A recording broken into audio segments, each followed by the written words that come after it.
बांग्लादेश की राजनीति में आई नई हलचल अब पड़ोसी देशों के रिश्तों को भी गहराई से प्रभावित कर रही है। मोहम्मद यूनुस के सत्ता संभालते ही ढाका की विदेश नीति में बड़ा बदलाव दिखने लगा है और इसका सबसे बड़ा फायदा पाकिस्तान को होता नजर आ रहा है। जो काम पाकिस्तान पिछले 50 सालों में नहीं कर पाया, वो अब यूनुस सरकार के दौरान सिर्फ 15 महीनों में संभव हो गया है। दरअसल पाकिस्तान नौसेना का एक युद्धपोत पहली बार बांग्लादेश पहुंचा है। 1971 में आजादी के बाद ये पहली बार है जब किसी पाकिस्तानी नेवी शिप ने बांग्लादेश के बंदरगाह में लंगर डाला है। ये यात्रा दोनों देशों के बीच बढ़ती नजदीकी की ओर इशारा करती है। 8 नवंबर को पाकिस्तान नौसेना का युद्धपोत PNS सैफ कैप्टन सुजात अब्बास राजा की कमान में 4 दिवसीय सद्भावना यात्रा के तहत चटगांव पोर्ट पहुंचा। वहां बांग्लादेश नौसेना के वरिष्ठ अधिकारियों और पाकिस्तानी दूतावास के प्रतिनिधियों ने उसका गर्मजोशी से स्वागत किया। बांग्लादेश नेवी ने अपने बयान में कहा कि इस यात्रा से दोनों देशों की नौसेनाओं के बीच दोस्ताना संबंधों में मजबूती आएगी और आपसी सहयोग का नया अध्याय शुरू होगा। ये यात्रा उस समय में हो रही है जब पाकिस्तान के नौसेना प्रमुख एडमिरल नवीद अशरफ खुद बांग्लादेश के दौरे पर हैं, जो इस नए सामरिक समीकरण की गंभीरता को और बढ़ा देता है। आपको बता दें कि अगस्त 2024 में जब बांग्लादेश में छात्र आंदोलनों के कारण शेख हसीना को सत्ता छोड़नी पड़ी, तब नोबेल पुरस्कार विजेता मोहम्मद यूनुस को अंतरिम सरकार का प्रमुख सलाहकार बनाया गया।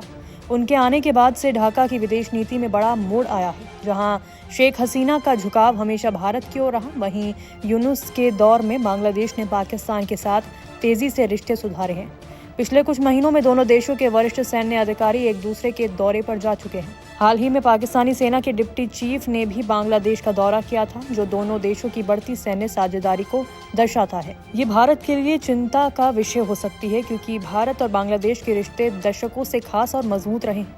1971 में बांग्लादेश की आज़ादी में भारत की निर्णायक भूमिका रही थी, जिसके बाद दोनों देशों ने हमेशा करीबी सहयोग बनाए रखा। लेकिन अब मोहम्मद यूनुस के नेतृत्व में चल रही अंतरिम सरकार के दौरान ये रिश्ते ठंडे पड़ गए हैं। नई सरकार पर आरोप है कि वो भारत से दूरी बनाकर पाकिस्तान और चीन के करीब जा रही है। रक्षा क्षेत्र में पाकिस्तान के साथ बढ़ती साझेदारी ने नई दिल्ली की चिंता और ज्यादा बढ़ा दी है।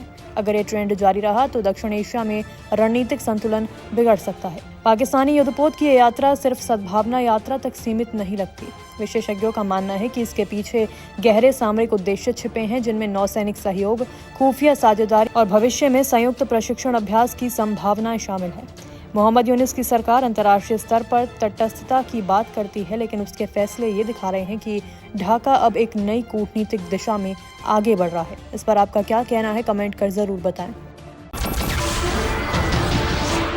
नमस्कार, मैं हूं मानक गुप्ता।